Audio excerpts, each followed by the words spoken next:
What is the role of religion in our ever-changing world?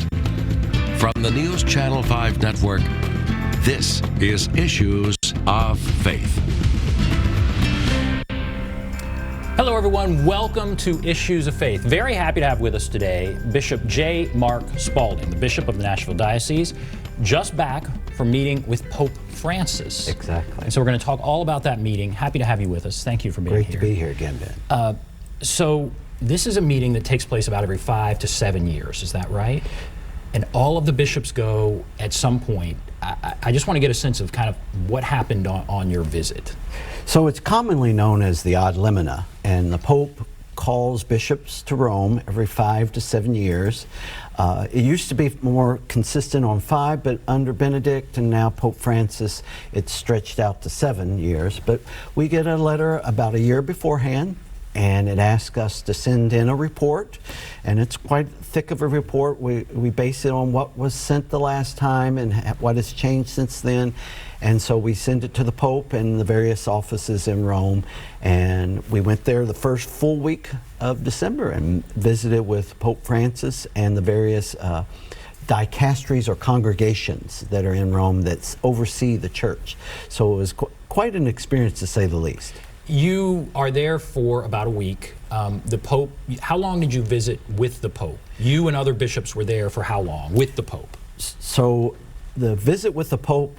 And there's a picture. We have a picture of you greeting the Pope. Very right good. There. That was a good shot. That's the real quick camera hit that we go in, and but you meet with the Pope in that group of about 18 bishops for about 2 hours and 45 minutes. Now, there was an exception to ours why it went so long, is we actually had another group of bishops gather with us because of a snafu in their arrangements. They were placed in with our meeting.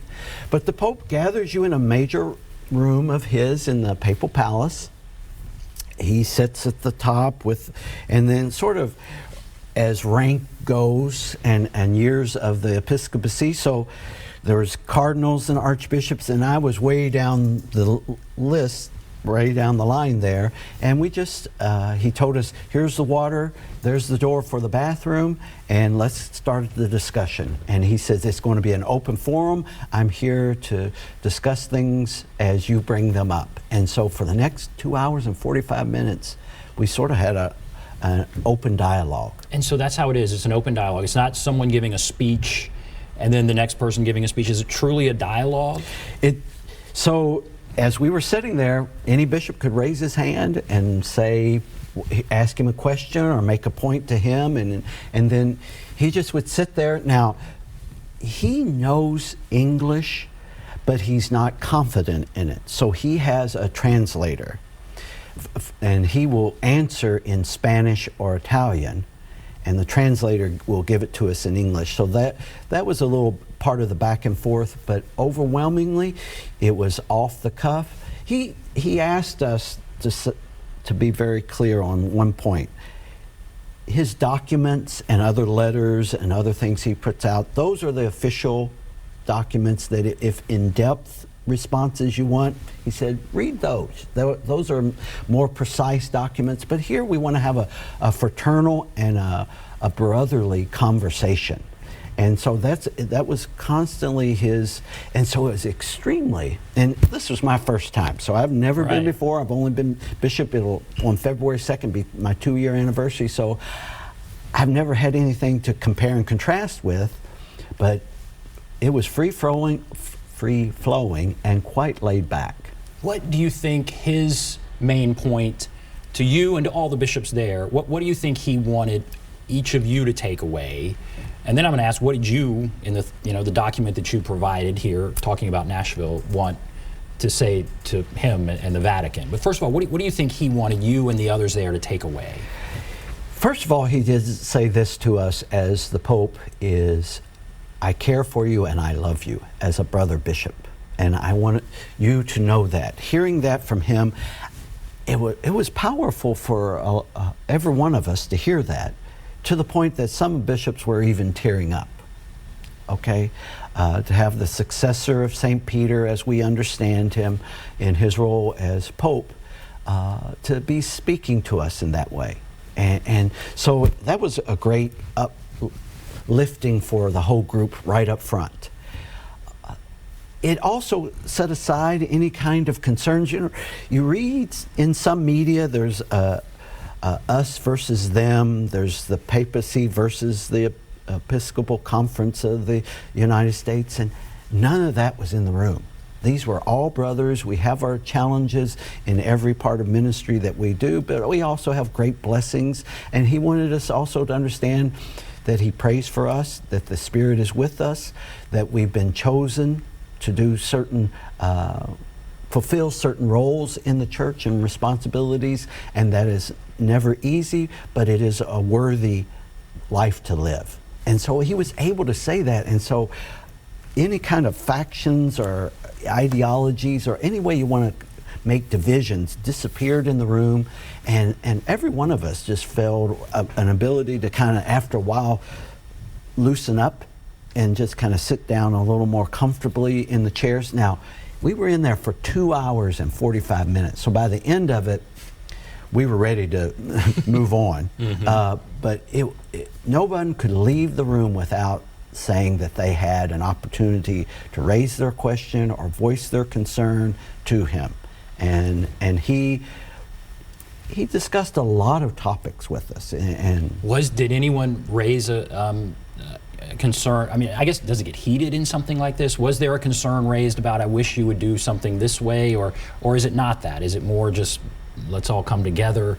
I guess, how detailed did this 2-hour conversation get? Well, on a couple of questions, a back and forth was created, but I want to say a back and forth that was very respectful. I mean, some people see his style as very different than their own personal style, and they sort of brought that up, and he sort of answered in his own way, as we can. And I think we've experienced this in the media of him. He is who he is, and what he feels in his heart, he'll speak to you. And that came across to us as well.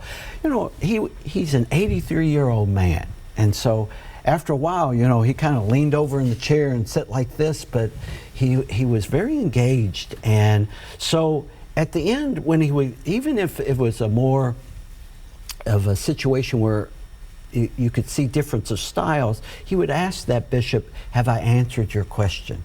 How is that the concern? Have I addressed whatever? I do not want to leave it where we haven't had a good conversation. And each bishop would say, yes, Holy Father, you've answered my question, or you've understood the point I was trying to raise. And you see in the media, I mean, is there a division between the U.S. bishops and the Pope?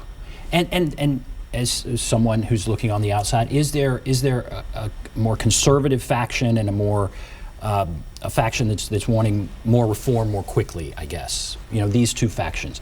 But let's start with the U.S. bishops and the Pope. Is there some division there? Did he speak to some of these concerns that have come up? I would say it's in the general mix, but it wasn't something that he addressed particularly. He was more just speaking to us as a brother bishop. And so he knows we're each unique men with particular insights on whether it's worship, whether it's understanding doctrine or dogma and helping explain that. We have our own styles, but it can be appreciated by both sides. And that's what I felt in the room. It wasn't us against him. It was very much a fraternal, and he very much wanted us to understand, I'm reaching out to you, please pray for me, and he, which is his constant theme. You know, he always when you saw that picture earlier, that was what he was saying to me directly was, please always remember to pray for me, and I will pray for you. And that's one of his most consistent themes throughout his papacy. Whenever he goes anywhere, he tells people to pray for me as I pray for you. In the room, we have different styles, but the core is shared. The central message of Jesus Christ and the church and our teachings we all agree on those basic points, and we were one in the room. We truly had unity in that time and space, and it was wonderful, and I think it really was a moment in which we all could find ourselves being encouraged by the Holy Father, by the successor Peter, the successor of the apostles, and we as successors of the apostles as well with him, united for the concern of the church.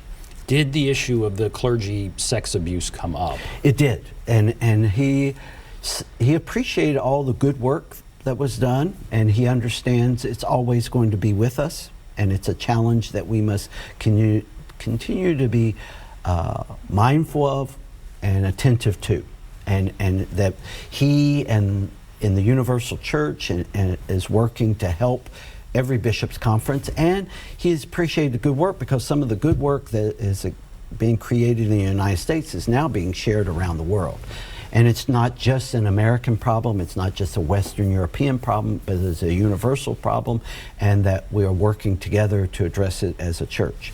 But it's a challenge that will be with us, and we still reach out in helping and healing. Was that included in your report? I mean, absolutely. And what did you say as far as where we are?